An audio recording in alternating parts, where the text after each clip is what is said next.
అస్మద్గురుభ్యో నమ.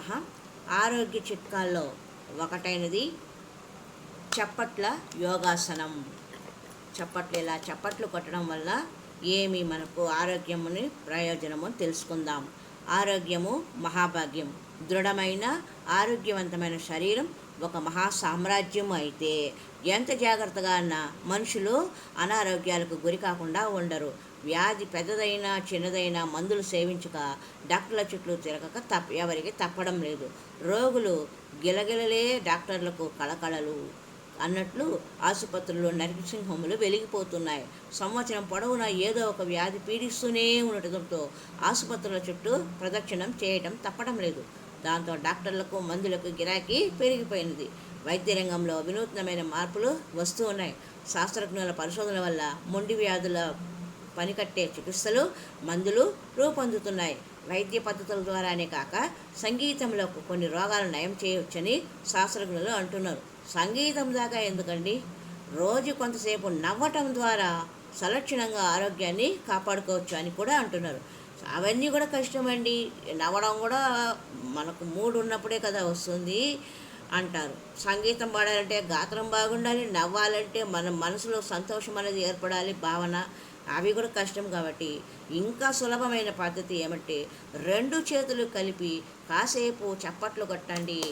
ఇలా భజన చేసినప్పుడు మాత్రమే కాకుండా అప్పుడప్పుడు ఇలాగా చేతులు రెండు చప్పట్లు కొడితే ఎన్నో రోగాలు దూరం అయిపోతాయి అంటారు అనుభవజ్ఞులు. ఒక క్రమ పద్ధతిలో రోజు కొంతసేపు చప్పట్లు కొట్టినట్లయితే వ్యాధులకు ఉపశమనం కలుగుతుందని చెబుతూ ఉన్నారు. కొద్ది సంవత్సరాల క్రితము ఒక ఆయనకు నేత్ర వ్యాధి వచ్చి చూపు మందగిస్తే కేవలం కొన్నాళ్ళు క్రమబద్ధంగా చప్పట్లు కొట్టి ఆ వ్యాధి నయం చేసుకున్నాడట. ఇలాగ ఒక విధంగా కొట్టడం అనమాట, ఒకేదిగా. ఇది నిజం. భజనలు చేసేటప్పుడు భక్తులు భక్తి గీతాలు పాడుతూ చప్పట్లు కొడుతూ ఉంటారు. అలా చేయడం వల్లనే వారి ఆరోగ్యము దివ్యంగా ఉంటుందని, అసలు భక్తి గీతాలు పాడుతూ భజనలు చేస్తూ చప్పట్లు కూడా కొట్టడంలోని అంతరార్థము అదేనని అంటూ ఉంటారు. భజనలు చేసినప్పుడు నాలుక మెదడులోని నరాలన్నీ స్పందిస్తూ కదులుతూ ఉంటాయి. అలాగా భగవన్నామ స్మరణ చేస్తూ లయబద్ధకంగా ఇలా చప్పట్లు కొట్టడం వల్ల వారికి ఉన్న సమస్త వ్యాధులు దూరం అవుతాయి అని చెప్పడం అయింది. నిశ్చల చిత్తంతో రెండు చేతులు సరి సమాన ఎత్తులో ఉంచి అరచేతులు మునివేళ్లకు మునివేళ్ళు తగిలేటట్లు రోజు ఒక క్రమ పద్ధతిలో కొద్దిసేపు చప్పట్లు కొట్టినట్లయితే ఎటువంటి మొండి వ్యాధి అయినా నయమవుతుందని ఖచ్చితంగా చెబుతూ ఉన్నారు. ఈ ప్రక్రియను చప్పట్ల యోగాసనం అనే పేరుతో పిలుస్తున్నారు. ఓం సాయి నమో నమ.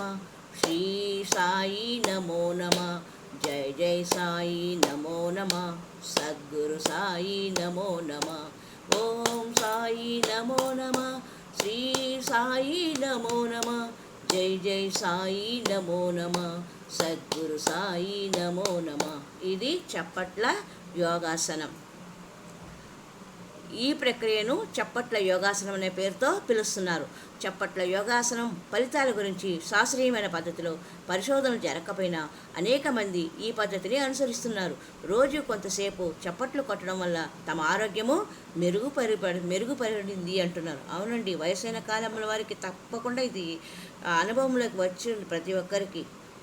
ఈ విధానం గుండె జబ్బులు, డయాబెటీస్, మానసిక వ్యాధులు వగైరాలు ఎన్నింటికి ఉపశమనం లభిస్తుంది. మొదట్లో ఈ విధానం గురించి పలు అనుమానాలు వ్యక్తమైనా రాను రాను చప్పట్ల యోగాసనం ఇస్తూ అనేక మంది తమ ఆరోగ్యాలను మెరుగుపరుచుకుంటున్నారు. నమ్మకం లేకపోతే మీరు ఒకసారి ఆచరించి చూడండి, మీకే నమ్మకం కలుగుతుంది. చప్పట్లు కొట్టండి, మీ ఆరోగ్యాలు బాగు చేసుకోండి. శతకోటి అనారోగ్యాలకు అనంతకోటి ఉపశమనాలు కదా. అలాగే ప్రయత్నించి చూడండి ఈసారి. హరి ఓం తత్సత్. ఓం సాయి నమో నమ. శ్రీ సాయి నమో నమ. జై జై సాయి నమో నమ. సద్గురు సాయి నమో నమ. ఓం సాయి నమో నమ. శ్రీ సాయి నమో నమ. జై జై సాయి నమో నమ. సద్గురు సాయి నమో నమ. ఓం శ్రీ సాయినాథాయ నమః.